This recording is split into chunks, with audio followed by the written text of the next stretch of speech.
Here we go, Crystal. 3. Was that for the gnat? Because there's a little gnat flying around that I keep trying to kill. I was just doing it to be like... dramatic. Well, like they do in the... Yeah, Take. That's right. 3, 2, 1, action. I literally hated it when I moved to Austin. And I'm not looking for clickbait here. This is a true story. There were so many things that came my way, experiences that I had that I just was not prepared for. And honestly, I feel like I need to tell this story.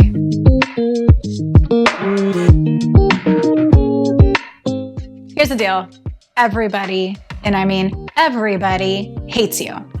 Now, look, I get it. I'm a California girl. You blame me. I drove up your home values, blah, blah, blah, blah, blah. But honestly, nobody actually really prepares you for when you move into a new part of town and you go to get your nails done. And the person next to you can literally call you out by the way that you reference a freeway. I can't tell you the number of people that have had comments made about myself, my kid, why am I here? Oh, is the rest of your family coming here now too because you're here? It's annoying. Okay, so here's the deal. I totally understand. Texas pride runs deep. The blood is very red. I hear it all. And okay, we are changing things up a little bit in the city, but guess what? It's not just Californians moving in, and you're gonna get a lot of snide comments. Here was how I figured out how to get around it. So someone asked me, hey, Crystal, where are you from? And I'd say, oh, I'm from LA, but my husband's from Michigan, so we're cool, right? We balance each other out, no big deal. It gets better. I figured out a way to make a joke about it, but at the end of the day, I wear my California flag very proudly. I'm not giving it up. We're working toward it. We're figuring out, our rhythm, but it's a vibe. We're not quite there yet. So let's talk about the second reason I hated it so much when I moved here. The weather. Now forget it. Everybody asks you 2 things. Where are you from? You answer where you're from, and the follow-up question is, oh, you must not be able to handle the summers here now, huh? Wrong. The summers are no problem. I'm sorry, I lived in the valley and it would be 117 in the summertime. It was a dry heat. Okay, my hair handled it a little bit better, but honestly, my skin looks better here in the summertime. The winter. Nobody prepared me for freezes, water boil notices, going without power. And hey, maybe those weren't not really so tried and true common occurrences here all of the time when I moved here back in 2019. And so maybe they didn't know what they didn't know, and hence I didn't know what I didn't know. But I am here to tell you it is a problem.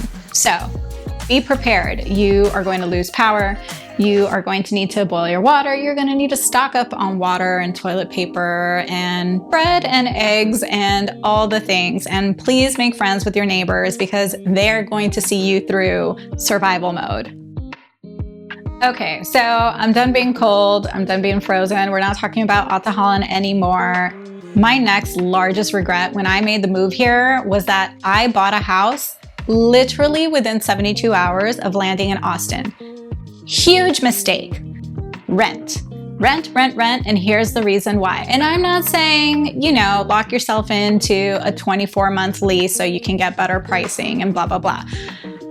Even considering an Airbnb in different parts of town for 2 weeks, 3, 4 weeks at a time would have made a huge difference because the reality is we bought a home that checked all of our boxes on paper. School district, no HOA, all the things. Land, single story, check, check, check.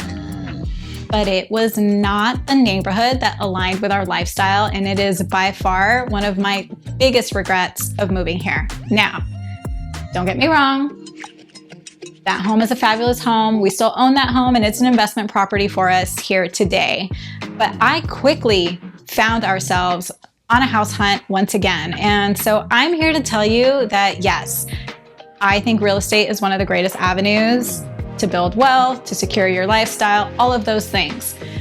But buying something in the wrong location is going to cost you more money down the road because at the end of the day, there's appreciation that follows these things, right? And if you sink a year, 24 months, 3 years of your life in the wrong location, how much more are you paying to get into the right space next time? And likely you're probably giving some things up. So if I could go back and change absolutely one thing, I would absolutely rent first.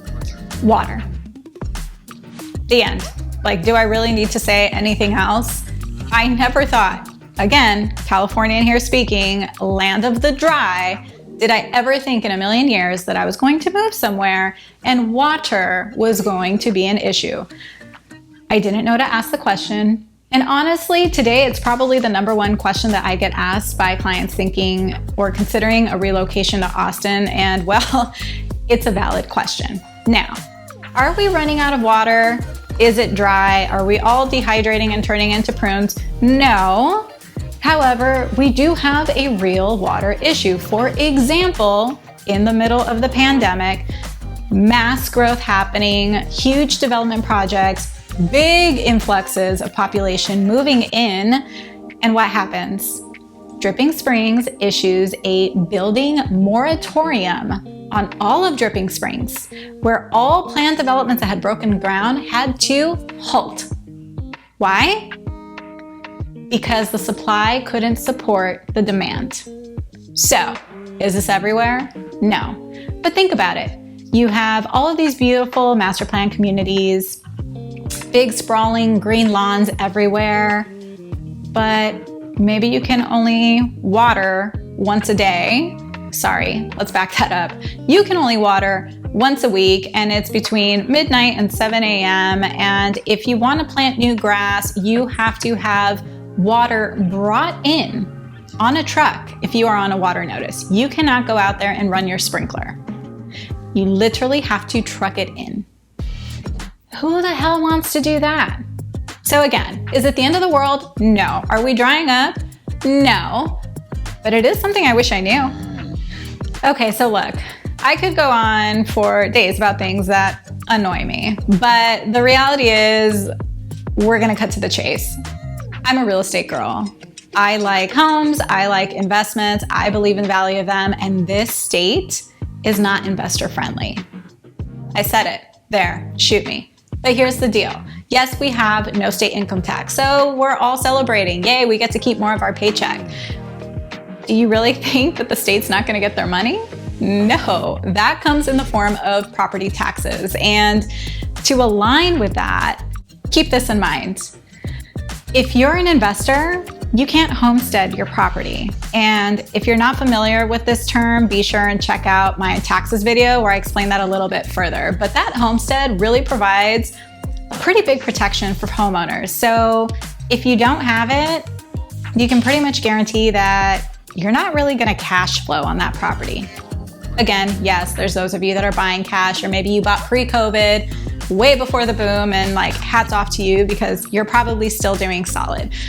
The reality is, if you're looking to invest in Texas from a real estate perspective, you're probably going to be upside down at least your property taxes annually. Now, I still think it's a fantastic place to invest because the demand is high, the workforce is booming, and at the end of the day, what you need to take into consideration is you're not going to buy here and expect a paycheck to come in the mail every month. But what you are going to see is a long-term appreciation and a solid return, but it's a waiting game. All right, so I dumped on you and I'm sorry. Do I regret moving here? No. Did I hate it at first? Yes. But if I'm not honest, then what's the point? So if you had a different experience, I would love for you to share it. If you have a different horror story or something that you hate, feel free to drop it in the comments because, hey, we're stronger in numbers, right? But at the end of the day, I'm happy. My family is happier. We've integrated. We made the move that gave us the life we've always dreamt of living, and this was the place that we were able to make that happen. I'm totally out here saying y'all with the best of them now. And if you want to join me, hit like and subscribe, and don't forget to follow me on Crystal Sells ATX for more real everyday life in Austin.